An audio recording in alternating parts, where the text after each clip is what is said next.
Russian dictator Putin's risky move could lead to catastrophic consequences as mobilized troops rebel and suffer massive losses in Ukraine invasion. British defense chiefs reveal Putin's Air Force will face catastrophic losses in dramatic Ukraine deployment. Former Russian oil tycoon reveals Putin's secret plan. NATO borders no longer an obstacle. Enjoy watching and don't forget to like and subscribe so you don't miss out on important news. With hundreds of thousands of mobilized Russians expected to take part in Russian dictator Vladimir Putin's Big Offensive, this emerging trend could pose a significant threat to the Kremlin, the editor of the Atlantic Council's Ukraine Alert Service, Peter Dickinson, wrote in his column on February 14th.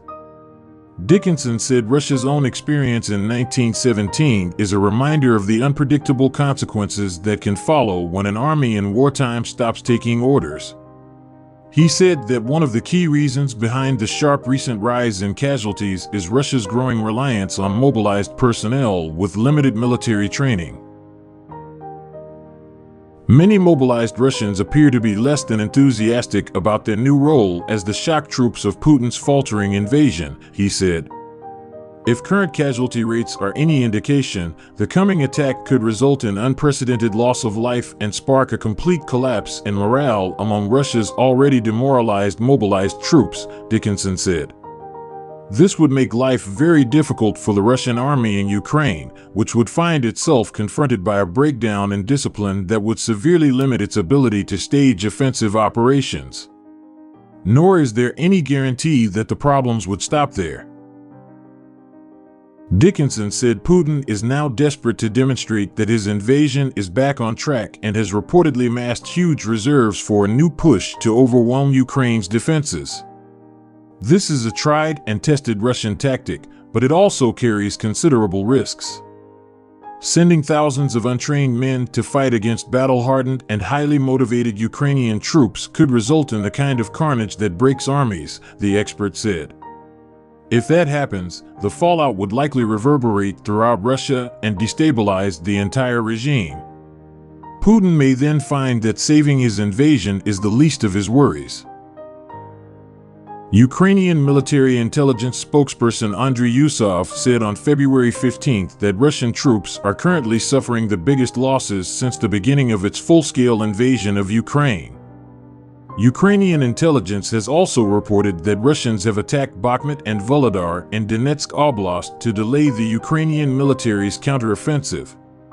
According to Ukrainian Deputy Defense Minister Hanna Maliar, only one training center in Russia's Rostov Oblast sends about 500 mobilized soldiers to the war against Ukraine every week, most of whom are being trained from 2 to 3 weeks. At the same time, those who do not want to become cannon fodder deliberately damage military equipment.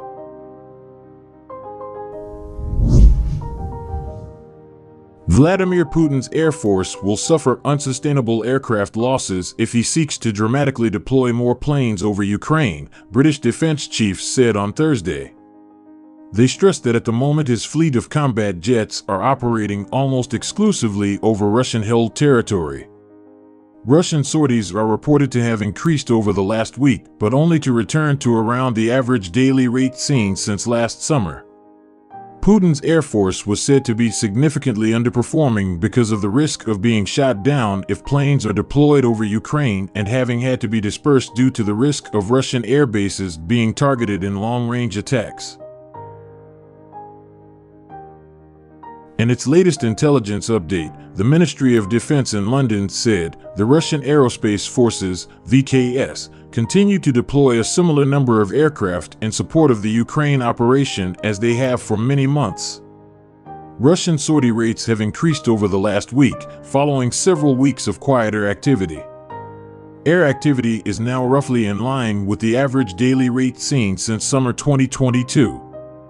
The briefing added, overall, Russian air power continues to significantly underperform in the war, constrained by a continued high threat from Ukrainian air defenses and dispersed basing due to the threat of strikes against Russian airfields. Russian combat jets operate almost exclusively over Russian-held territory, preventing them from carrying out their key strike role effectively. The mod estimates that the Russian Air Force has a largely intact fleet of some 1,500 crewed military aircraft across the country, despite reportedly losing more than 130 since Putin launched his invasion nearly a year ago. The intelligence update stressed, however, it is unlikely that the VKS is currently preparing for a dramatically expanded air campaign, as under the current battlefield circumstances it would likely suffer unsustainable aircraft losses. Meanwhile, Russia launched another wave of missile strikes on Ukraine as its troops sought to advance in the east in what defense experts believe is the start of a spring offensive. Senior American officials have advised Ukraine to hold off with any major counteroffensive until the latest supply of Western weaponry is in place and training has been provided. "We have to ensure that this spring it is truly felt that Ukraine is moving towards victory," said President Volodymyr Zelensky. Russia's military launched 32 missiles in the early hours, Ukraine's Air Force said. Half were shot down, it added, a lower rate than normal.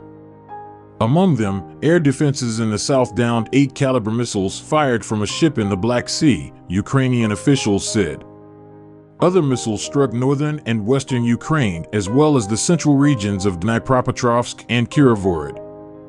Russia has usually carried out its biggest waves of airstrikes in daylight, striking energy facilities, but Ukrainian officials suggest Moscow is starting to adapt strategy, including using air balloons for reconnaissance.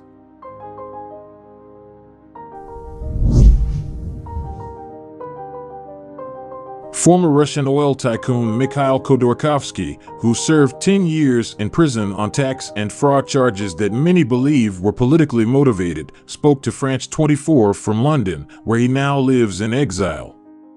Khodorkovsky said that while a direct confrontation with NATO was not part of Russian President Vladimir Putin's plan, Putin will be emboldened enough if Russia succeeds in Ukraine that NATO borders will no longer be an obstacle to his ambitions.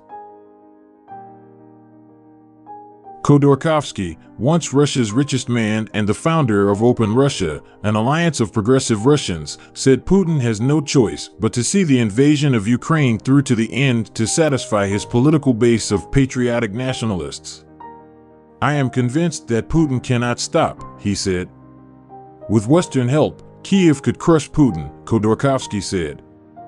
And defeated, the Russian president would likely lose his hold on the country. "Russian society is deeply marred by propaganda," he said, "but support for the war should not be overestimated. Only about 30% of Russians support the war," Khodorkovsky said. "Another 50% simply don't want to question orders. But if Putin were to face military defeat, then everyone would turn against him. And he knows that."